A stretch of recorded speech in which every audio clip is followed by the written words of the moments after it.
Greetings, fellow Whovians. Whovian Queen here. Hope having a good week so far.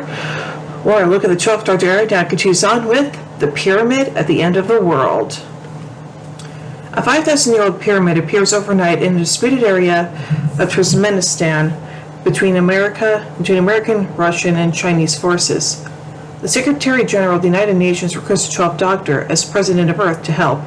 The Doctor is still blind, a secret he is keeping from Bill. The monks who occupy the pyramid cause every clock in the world to display a time counting down to midnight in the manner of the Doomsday Clock.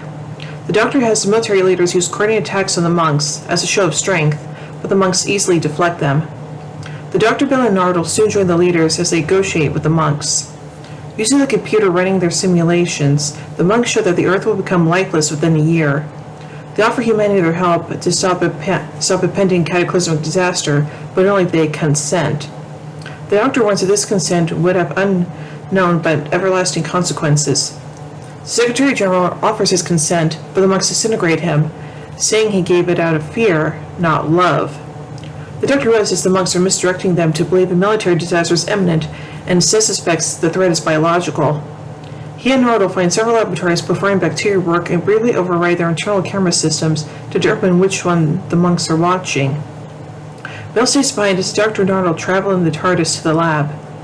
There are a series of inconsequential events. Two scientists have accidentally created a superbacterium capable of breaking down all living organisms, and it is about to be vented into the atmosphere.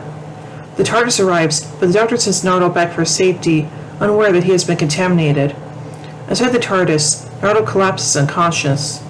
Meanwhile, Bill, in communication with the Doctor, joins the military leaders as they offer to surrender. The monks still disintegrate them, considering it a strategic move. The Doctor, with the help of Erica, one of the scientists, crafts a makeshift bomb to sterilize the bacteria and destroy the lab. However, he becomes trapped inside, unable to see a combination lock to free himself. He uses a sonic screwdriver on it, or get Nardole's assistance. He is forced to admit to Bill that he is blind. Bill, representing the Doctor's authority, offers her consent to the monks, insisting they restore the Doctor's sight. The monks accept, as this consent came from her love for the Doctor. The Doctor regains his vision and escapes the lab, while the monks assert the control of Earth. Aww. So let's take a look at some continuity surrounding this episode. The Doctor assumes the title of President of the World, given to him in the episode Death in Heaven, to be called upon in times of worldwide crisis. The fictional country of Turkmenistan was previously introduced in the Zygon invasion. And now let's take a look at some outside references. The Doctor compares the monks' countdown to the real Doomsday Clock and includes a bit of the history behind his rationale. The three military commanders all agreed to set hostility aside and give peace a chance, a reference to the Plastic Ono Band song.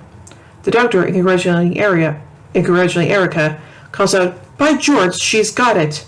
a line from the musical My Fair Lady. And now finally, let's take a look at the production of this episode. Harness originally wanted the human delegation to consist of Korean, American, and British leaders, who were thinly veiled versions of Kim Jong-un, Donald Trump, and Jeremy Corbyn, but had changed them to three generic military personnel when this was not permitted. Filming for The Pyramid at the End of the World, as well as the previous episode Extremis, took place from November 23, 2016 to January 17, 2017.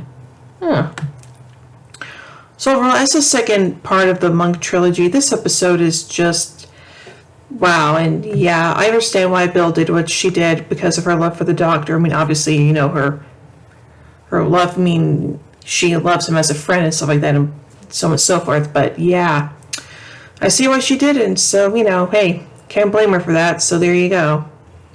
So overall, I give The Pyramid at the End of the World 5 sonic screwdrivers out of 5.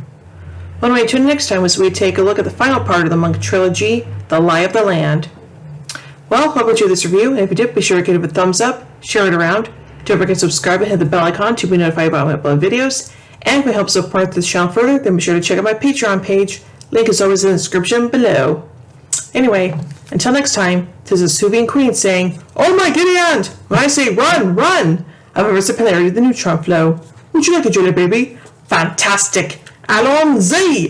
Geronimo!" Bow ties are cool, fezzes are cool, and Stetsons are cool.